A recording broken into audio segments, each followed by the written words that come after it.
Mugamba mutya awali Kachumba TV Ssemabo MC Prince Ivo kansubire bitambulira ddala bulungi nnyo nga bino okubeera nga bitambula gwe wenna ali eyo agyekuumiddeko weebale nnyo okugamba bugambi subscribinga koona kadde ate tutambule ddala buli wamu bulungi nnyo. Oyo nno gwe mulaba ye His Eminence Sheikh Abdallah Ssemabo obudde buno nga ye mufuti mufuti wa Uganda. Oyo nno yazze mu kifo kya Sheikh Abdallah oluvannyuma lw'okubeera nti nno olukiiko luyite UMC lwatudde ne lumulonda abeere nga ye mufuti wa Uganda ebbanga eritali ggere nga bitereera okugezaako okubeera nno bitereera. Oyo nno y'abadde next in command owa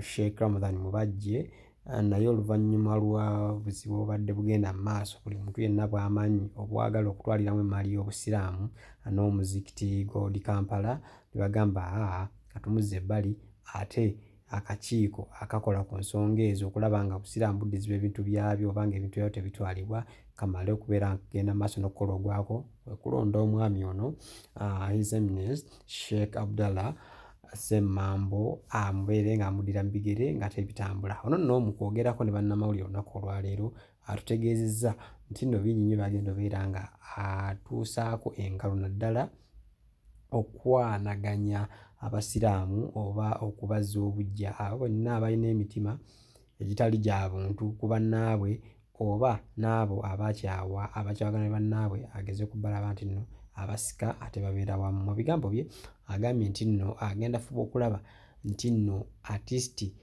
Abasiraamu baba ne vocations mu masaza gaabwe ge babeera bimu, for example Butambala bwe gati amasaza g'Obusiraamu gabeere nga galimu vocations ez'Abasiraamu so wakati mugezaako kulyetingawo emirimu ate n'okubeera nga bagabira emirimu Abasiraamu oba ne bannayuganda okutwalizaamu. Era agambye agenza kukola kyamaanyi okulaba nti nno Abasiraamu abagatta era kino bye bamuwa ennaku ku weeks 2 nga bamuwadde mandate eyo asobola okubeera nti nno emaali y'Obusiraamu agizizza wakati mu kukunga bannayuganda n'emikwano gye n'Abasiraamu abalumirwa Obusiraamu okusonda akasente ako. Agambye banamuwa chance asobole okukikola mu weeks 2 ssente n'azisasula y'omwami ayagala okutwala emaali y'Obusiraamu. Naye mu bigambo bye ayogedde bingi nnyo naye katumwewulirire mu bigambo bye yennyini. Eri baganda bange mwenna Abayisiraamu ggwanga lino n'eggwanga lyonna okutwaliza wamu. Assalamu alaikum wa rahmatullahi wa barakatuh. Twala omukisa guno okwebaza bammemba ba General Assembly abannonze leero acting Mufti of Uganda nga siriiwo mbebaza obwesiga obwo era njagala bakakasa nti nja kukola nga ngenderera kufuna ebigendererwa n'okutuukiriza ebigendererwa ebyatandikisaawo Uganda Muslim Council. Nolwekyo nja kukoowola mwenna abali mu structures zaffe eza Uganda Muslim Council mujje tubeere wamu tusobole okufuna ebigendererwa ebyo nga tuli ffenna. Twagala okubeera ne vocational institutions mu buli district eya Uganda, tulwanyise obwavu mu buli district ezaffe eza Uganda n'okulwanirira okuleeta obumu n'okukulaakulana nga tutandikawo projects ennungi. Nolwekyo nkoowola mwenna abali eyo mu structures zaffe n'abo bonna abasunguwala ne muva ku Supreme Council mukomeewo tutambulire wamu tukolere emirembe tukulaakulanye eddiini yaffe n'eggwanga lyaffe okutwaliza wamu. Wassalamu alaikum wa rahmatullahi wa barakatuh. Sirina koozi gye nakoze kuteekawo mbeera eno wabula abakulembeze abali ku Supreme Council be baagoba bammemba ba General Assembly ne batabakkiriza kuyingira mu General Assembly eyabadde mu wiiki 2-3 eziyise ekyaviirako bino byonna okubaawo ne bafuna court order eyabakkiriza okuteekawo General Assembly mu Newton Place bafune chairman ali Newton. Nolwekyo ne batuuka ku mbeera eno eyaviiriddeko n'okwagala n'okusalawo omukulembeze abaddeko agira akyadde ebbali nga bamunoonyerezaako. Nolwekyo nze siinaawo mbeera gye nataddewo era sinna gwe nakubidde essimu siina campaign era bannonze siriiwo n'olwekyo siinaawo ku nsonga eyo. Ekyokubiri kimanyi nti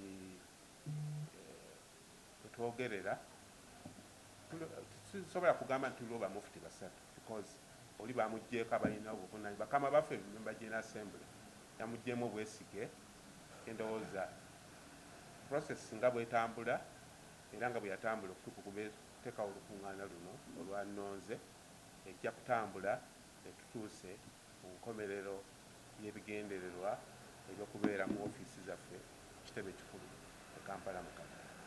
Era nga Ssemabo bwe neemanyi siina mbereerezi n'abasiraamu bonna mu ggwanga lino, siinaayo bantu manyinako nnyombo, siinaayo bantu gye sisobola kugenda gye baagala nga njagadde era siwali angobaganya.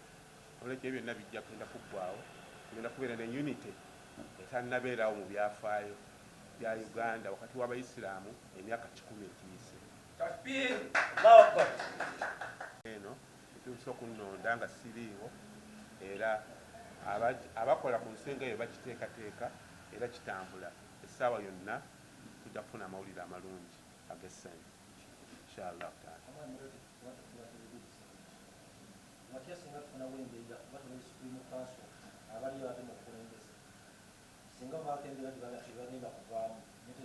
Ekyo kimanyiddwa Qur'an bwe yali eyogera, Katonda yagamba nti yu'til mulka man yasha. Katonda awa buyinza n'obufuzi gw'aba akoze ekyo. Naye mu kutuuka okumuggyako yagamba wayanze ate abakuulako bukuuzi. Kwegamba eyo resistance eri expected era ensonga engeri gye bitambula mu kkooti sibisuubira kubeerayo okusinziira ku mulembe gwe tuliko wakati mu ggwanga lino inshallah taala. Nti obukulembere eggwanga lino atukolera wamu eyo ensonga nnafu ne bwebanga okusinziira ku buwagizi bwe nnyina mu ggwanga lino ezo ssente bensalawo zikuŋŋaanya wakati okuva mu bannayuganda tekintwalira wiiki okuzifuna inshallah taala. Era bangi abantuukiridde bwe mabegaawo ekizibu lwe kyagwa nga baagala okusasula ssente ezo okuva mu Uganda wano n'ebweru okutwaliza wamu. Era ekyo omukulu abadde akulira Kampala mukadde akimanyi bulungi, amaloboozi ago nagamutuusaako era ensonga eno kuba itambudde wagazi, amawanga g'ebweru gonna gagimanyi era okunyolwa n'okulumirwa kungi okuva gye bali. N'olwekyo siina bweraliikirivu mu kusobola okukimalawo inshallah taala. Sigala kukasa eggwanga lino Mufuti wa Uganda yasooka Sheikh Ssemabo yazaala maama wange ddala y'omu ku baana be, kale si abakulu kuba abakulu bamusinga emyaka 40 naye era waali mulamu. Maama we Hajjati Sauda Namatovu muwala wa Musa Mudde nyumba Isiraamu nkunavu mu Isiraamu eggwanga lino era yamuddira mu bigere ng'avuddeko Sheikh Abdallah Matovu ojja wa maama wange ddala. Olwekyo nze okubeera wano sikyavudde bali badde nteekeddwa okubeerawo baba nonze sikoze campaign ani Katonda yatulaganyisa nti omuntu atateekamu nakwonoona bintu by'abantu olwokuba yagala kutuuka ku bukulembeze Katonda amubeererawo. Olwekyo basanyusa era mbakakasa nti embeera eyo ejja kutambula. Amazzi gakulukutira egaali gakulukutidde inshallah. Bannamawulire bakakasa otya nti ofiisi ejja kuba nnyangu yakutuuka mu mufuti oyo abaddeko balekabalirizibwa nakizemudda nti